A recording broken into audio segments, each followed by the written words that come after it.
Bienvenue pour cette séquence des paroles de la vie éternelle avec Marc Joseph. Aujourd'hui, nous sommes le 26 avril 2025 et je suis encore là pour te rappeler que ce jour aussi est pour toi un jour de grâce parce que tu détiens dans ta vie la présence de Jésus-Christ.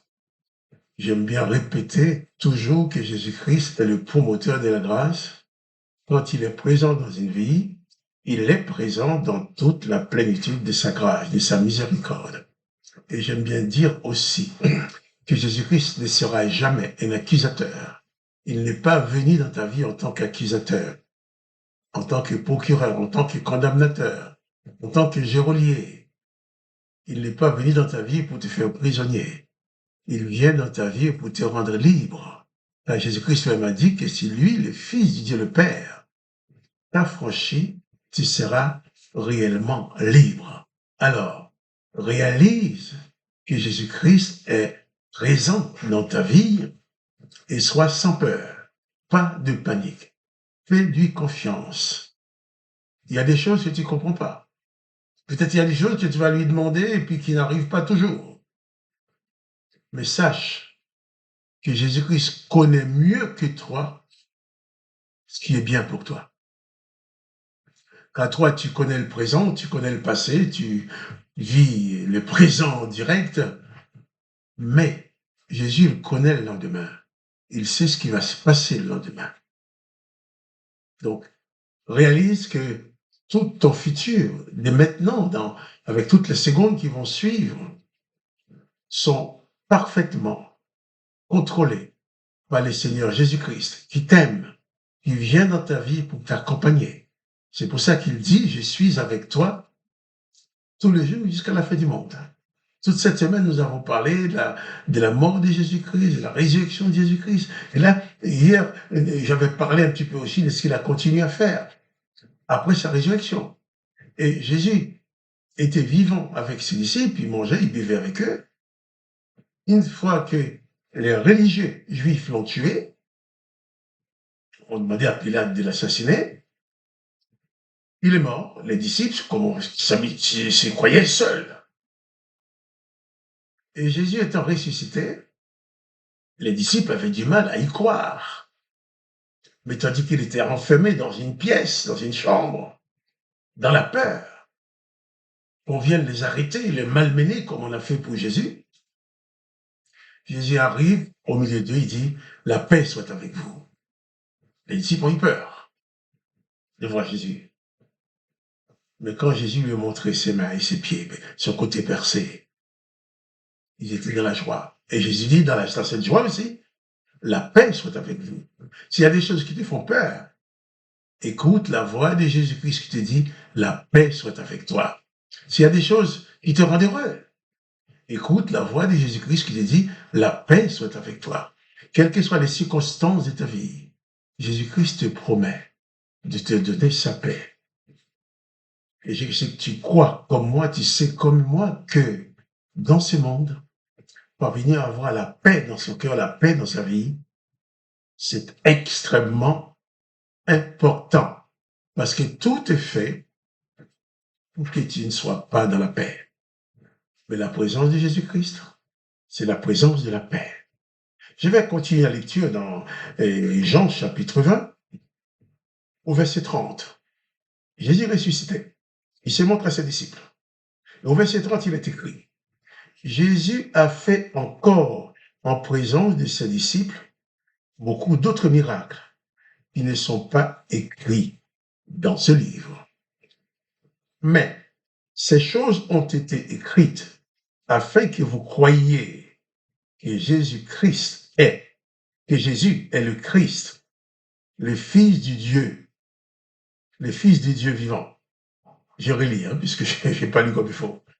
Mais ces choses ont été écrites afin que vous croyiez que Jésus est le Christ, le Fils de Dieu, et qu'en croyant, vous ayez la vie en son nom. Et c'est important. Ta foi en Jésus-Christ te donne la vie. Tu me dis, oh, tu es déjà en vie, là, tu n'es pas encore mort. Tu vis dans ton corps, oui. Mais cette vie dans le corps, c'est une vie provisoire. C'est une vie qui passe comme un souffle. Les gens disent toujours, mais qu'est-ce que les temps passent vite? Qu'est-ce que les temps passent vite? Regarde le petit qui vient de naître, il a fait quelques jours qu'il est né, on a l'impression, ça fait quelques jours, mais il a déjà tel âge. Regarde-moi qui... tu vas dire, regarde-moi qui a l'habitude d'être jeune et découvre, j'ai de l'âge. Ça passe vite. Oui, la vie dans ce corps passe très vite. Mais il est question d'avoir la vie éternelle, une vie spirituelle. En sorte que lorsque tu quittes ce corps, tu ne vas faire que te transposer dans une autre dimension. D'ailleurs, Jésus-Christ a dit qu'il est parti te préparer une place. Dans Jean chapitre 14, il dit que ton cœur ne se trouble point, croire en Dieu, croire en moi. Car il y a plusieurs demeures dans la maison de mon Père, dit-il. Je m'en vais te préparer une place, et lorsque cette place sera prête, je reviendrai, et je te prendrai avec moi, afin que là où je suis, tu y sois aussi. Et c'est en croyant en Jésus-Christ. Ces choses sont écrites, afin que vous croyiez que Jésus est le Christ, le Fils de Dieu, et qu'en croyant, vous ayez la vie en son nom. La vie en son nom. Cette vie que tu ne peux en aucun cas avoir autrement. Car à la base même de l'humanité, l'Éternel des armées a condamné à mort tous ceux qui vont naître, en disant, j'exterminerai l'homme et la femme que j'ai créés, en disant, empêchons-les de vivre éternellement. Et la mission principale de Jésus est de délivrer l'humanité de ces deux condamnations. Car quand l'Éternel des armées dit, j'exterminerai l'homme que j'ai créé, dans Genèse chapitre 6, dans Jean chapitre 6, Jésus dit, je le ressusciterai. Quand l'Éternel des armées dit, empêchons-les de vivre éternellement, toujours dans Jean chapitre 6, Jésus-Christ dit, c'est lui la volonté de mon Père qui m'a envoyé. Il ne parle pas de l'Éternel des armées. De mon Père qui m'a envoyé, c'est que quiconque voit le Fils, moi, le Fils du Père, et qui croit en moi, ait la vie éternelle. Et il ajoute, je le ressusciterai. C'est en croyant en Jésus-Christ. Et tu parviens t'installer dans la vie éternelle, même déjà sur cette terre. C'est pour ça, il faut réaliser que si Jésus-Christ te donne la vie éternelle, t'assure la vie éternelle, et que tu ne seras pas exterminé sans espoir à cause de la condamnation de l'Éternel des armées, il t'accompagne, il dirige ta vie. Il convient de prendre conscience que Jésus-Christ dans ta vie, c'est la présence de la vie éternelle. C'est la présence de Dieu le Père. C'est la présence de l'immortalité. C'est vrai, ce corps est mortel. L'Éternel a dit qu'il l'exterminera. Il l'exterminera, oui. Il tient sa promesse. Mais Jésus-Christ dit qu'il ressuscitera. Jésus-Christ tient sa promesse aussi. Jésus-Christ dit, si tu crois en lui, tu as la vie éternelle. Je répéterai toujours, c'est à cause de cette parole, de cette promesse, donner la vie éternelle à ceux qui étaient condamnés à en être exclus. C'est tout ça qui a fait que les serviteurs de l'Éternel des armées ont obligé Pilate à assassiner Jésus. Mais Jésus, il est mort, mais il est ressuscité.